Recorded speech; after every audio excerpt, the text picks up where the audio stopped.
12월 7일 손잡는 교회 아침밥상 모임에 사랑하는 여러분들을 초대합니다.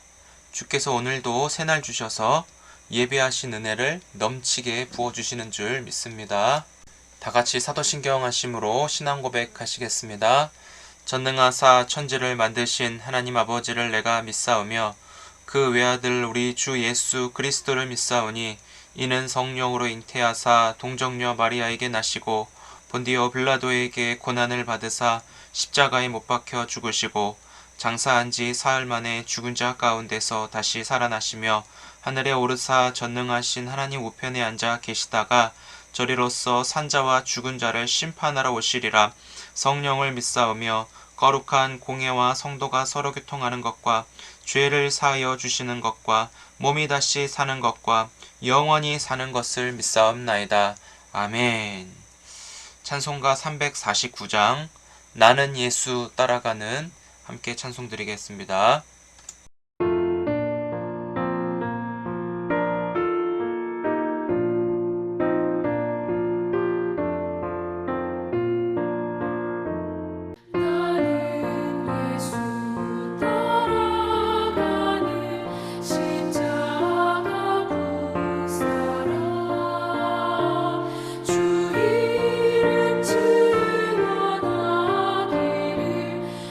주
제14장.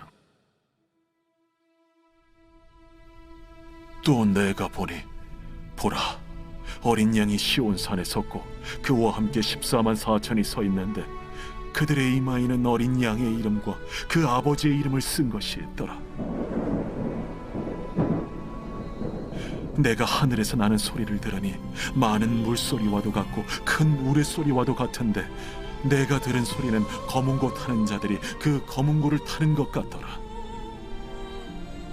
그들이 보좌 앞과 내 생물과 장로들 앞에서 새 노래를 부르니 땅에서 속량함을 받은 14만 4천 밖에는 능히 이 노래를 배울 자가 없더라. 이 사람들은 여자와 더불어 더럽히지 아니하고 순결한 자라. 어린 양이 어디로 인도하든지 따라가는 자며 사람 가운데서 속량함을 받아 처음 익은 열매로 하나님과 어린 양에게 속한 자들이니 그 입에 거짓말이 없고 흠이 없는 자들이더라. 또 보니 다른 천사가 공중에 날아가는데 땅에 거주하는 자들 곧 모든 민족과 종족과 방언과 백성에게 전할 영원한 복음을 가졌더라. 그가 큰 음성으로 이르되 하나님을 두려워하며 그에게 영광을 돌리라. 이는 그의 심판의 시간이 이르렀음이니 하늘과 땅과 바다와 물들의 근원을 만드신 이를 경배하라. 또 다른 천사 곧 둘째가 그 뒤를 따라 말하되 무너졌도다, 무너졌도다. 큰 성 바벨론이여, 모든 나라에게 그의 음행으로 말미암아 진노의 포도주를 먹이던 자로다. 또 다른 천사 곧 셋째가 그 뒤를 따라 큰 음성으로 이르되 만일 누구든지 짐승과 그의 우상에게 경배하고 이마에나 손에 표를 받으면 그도 하나님의 진노의 포도주를 마시리니 그 진노의 잔에 섞인 것이 없이 부은 포도주라. 거룩한 천사들 앞과 어린 양 앞에서 불과 유황과 고난을 받으리니 그 고난의 연기가 세세토록 올라가리라. 짐승과 그의 우상에게 경배하고 그의 이름표를 받는 자는 누구든지 밤낮 쉼을 얻지 못하리라. 성도들의 인내가 여기 있나니 그들은 하나님의 계명과 예수에 대한 믿음을 지키는 자니라. 또 내가 들으니 하늘에서 음성이 나서 이르되 기록하라. 지금 이후로 주 안에서 죽는 자들은 복이 있도다 하시매 성령이 이르시되 그러하다. 그들이 수고를 그치고 쉬리니 이는 그들의 행한 일이 따르니라 하시더라. 할렐루야. 오늘도 주님 안에서 평안하시고 성령 충만하시기를 주님의 이름으로 축복을 드립니다. 요한계시록을 살펴보면서 어렵기도 하지만 소망의 관점에서 말씀을 하나씩 묵상하다 보면 은혜도 우리에게 주십니다. 사도 요한에게 보여주신 환상을 우리에게 계시로 알려주신 내용을 우리가 보고 있습니다. 1절에 보라, 어린 양이 시온산에 섰고 그와 함께 14만 4천이 서 있다고 말씀합니다. 시온산은 예루살렘의 중심으로 장차 임할 하나님의 도성인 하늘의 예루살렘을 상징합니다. 어린 양이신 예수 그리스도와 함께한 자가 14만 4천 명이라고 하였습니다. 14만 4천 명은 구약의 백성을 상징하는 12지파와 신약의 백성인 12제자를 곱하면 144예요. 12 곱하기 10이면 144인데 고대 세계의 완전한 숫자 1000을 곱하면 나오는 값이 14만 4천이 되는 것이죠. 저 옆 동네 이단들도 14만 4천을 언급하는데 그들이 14만 4천이라고 하는 인원수를 세는 방식은 달라요. 저희 집에 저가 있고 아내가 있고 딸이 있습니다. 그러면 3명이죠. 이렇게 숫자를 세듯이 저들의 방식도 14만 4천을 하나 둘 셋 이런 식으로 세는 거죠. 그렇다 보면은 14만 4천 명을 제외하고는 구원받을 수 있는 숫자가 없게 되는 그런 업처구니 없는 일들이 벌어지고 있는 거예요. 자기가 혹시라도 구원자가 되는 것처럼 말이죠. 그런데 그런 것이 아니고 14만 4천 명은 다시 말씀드리지만 상징이에요. 의미를 부여하고자 설명이 필요해서 한 내용입니다. 구약과 신약의 시대 속에서 예수를 그리스도로 믿는 모든 하나님의 백성을 말하는 값이 14만 4천이라는 것을 기억해 주시기 바랍니다. 이들이 속량함을 받았다고 해서 다시 말씀드리면 값을 주고 예수의 그 피값 생명값으로 인하여서 죄인들을 건져주신 그 값이 바로 속량이라고 하고 다른 말로 구속이라고 하는데요. 구속의 은혜로 속량의 은혜로 존귀 여겨주시는 하나님의 사랑을 입은 자 저들이 14만 4천이고 우리도 믿음으로 부름받아 14만 4천 안에 들어가게 된 은혜를 받게 된 것입니다. 속량함의 은혜를 받은 우리에게 새 마음을 하나님이 주셨다라는 것이죠. 다른 세상 사람들과 다른 마음은 바로 주님을 예배하고 주님을 찬양하고자 하는 그런 마음이 우리 안에 막 일어나는 거예요. 어떤 이들은 이런 말들도 하더라고요. 아이들이 천국에 가면 맨날 찬송가만 부르고 재미없잖아요. 이렇게 얘기해요. 그런데 그들이 말하는 찬송은 부흥집회에서 줄을 쫙 서놓고 막 이렇게 박수치면서 찬양하는 그런 이미지를 떠오르는데 그런 것이 아니에요. 우리의 일상에서 우리가 살아가는 그 삶의 자리에서 무슨 일을 해도 주님과의 관계 속에서 항상 주님이 주인 되시고 주님이 연결되어 있어요. 그래서 내가 무엇을 하든지 항상 기뻐할 수 있는 능력이 나타나는데 그 기쁨을 표현하는 것이 바로 찬양이라고 하는 거예요. 우리 일상에서 동떨어져서 건물 교회에 가서 앉아서 예배드리고 찬송하고 끝나는 것이 아니라 우리 함께 사는 사람들 가운데 일상에서 교제하고 일상에서 같이 일하면서 드려지는 모든 시간마다 하나님이 함께 하신다는 것을 의식하며 맡겨진 일들을 감당하면서 그 자체가 또한 예배가 될 수 있는 것이고 거기에서 주어지는 그런 기쁨과 감격을 하나님께 영광 올려드립니다. 찬송할 수 있는 것이죠. 그게 바로 찬송이에요. 그런데 저 천국에 가도 아마 천국에 오시겠죠. 우리가 죽어서 가는 천국이 아니라 우리가 죽는다 하여도 새하늘과 새 땅이 이 땅 가운데 도래한다고 하여 그래서 우리가 완벽한 부활의 몰로 다시 일어나 우리가 지냈던 모든 문화들 그리고 모든 그런 것이 그대로 복원되되 죄만 침투하지 않고 죄만 그 자리에 같이 할 수 없는 그런 완벽한 새하늘과 새 땅에 도래한다라고 하는 거예요. 저도 그걸 보고 너무 기뻤죠.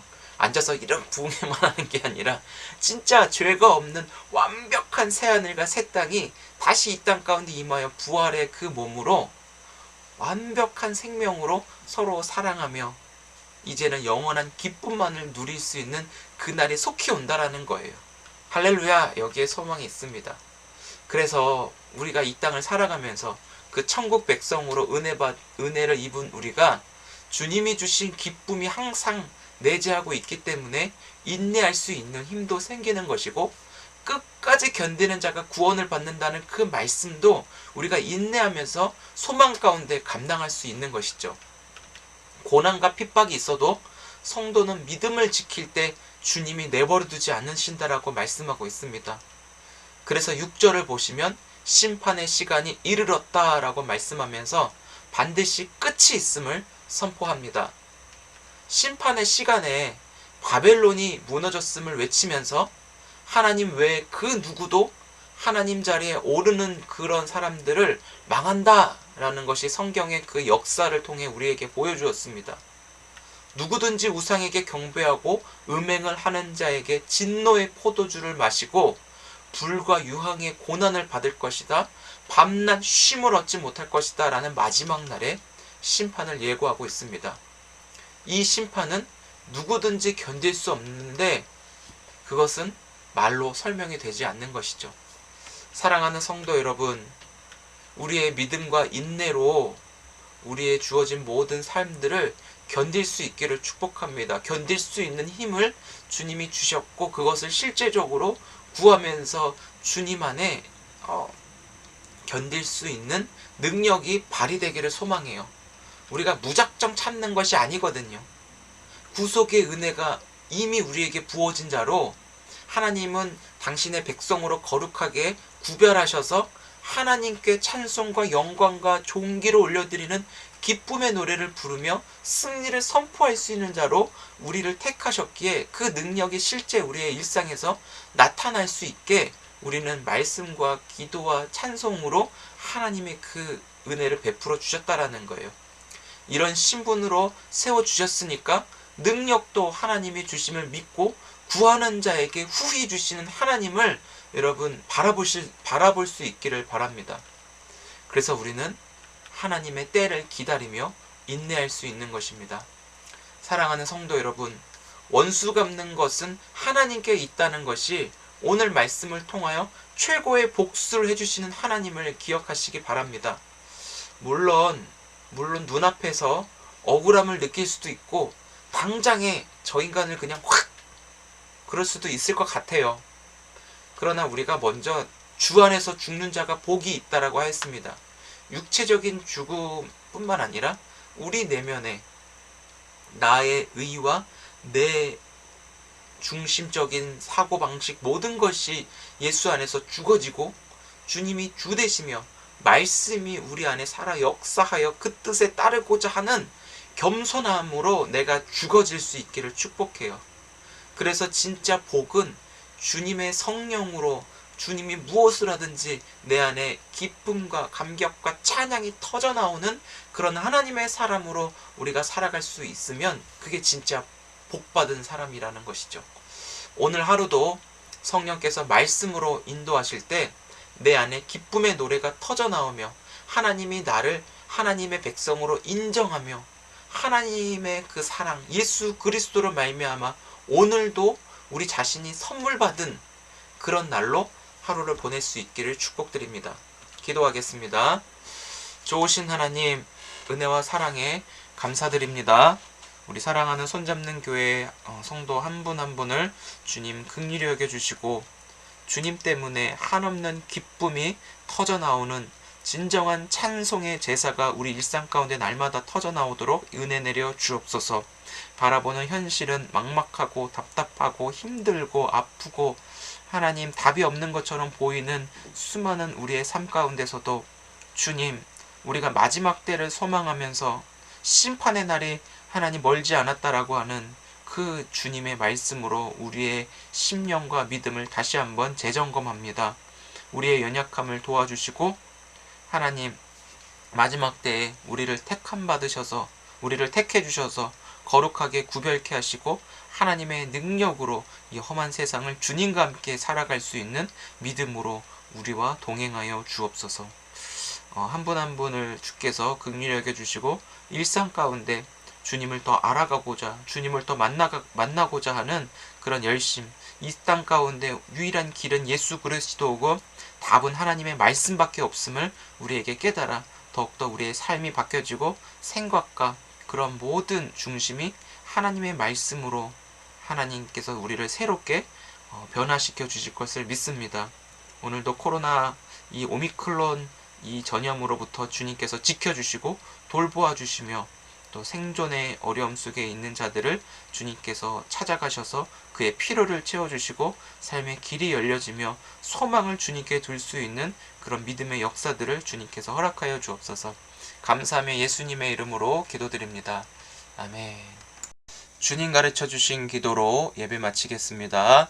하늘에 계신 우리 아버지여, 이름이 거룩히 여김을 받으시오며 나라의 마옵시며 뜻이 하늘에서 이루어진 것 같이 땅에서도 이루어지이다. 오늘날 우리에게 일용할 양식을 주옵시고 우리가 우리에게 죄 지은 자를 사하여 준 것 같이 우리의 죄를 사하여 주옵시고 우리를 시험에 들게 하지 마옵시고 다만 악에서 구하옵소서. 대개 나라와 권세와 영광이 아버지께 영원히 있사옵나이다. 아멘. 네, 감사합니다. 오늘도 주님 안에서 많이 사랑하고 축복합니다. 추운 날씨 감기 조심하시고 항상 기쁨과 감사로 가득한 오늘이 되시기를 소망합니다. 내일 뵙겠습니다.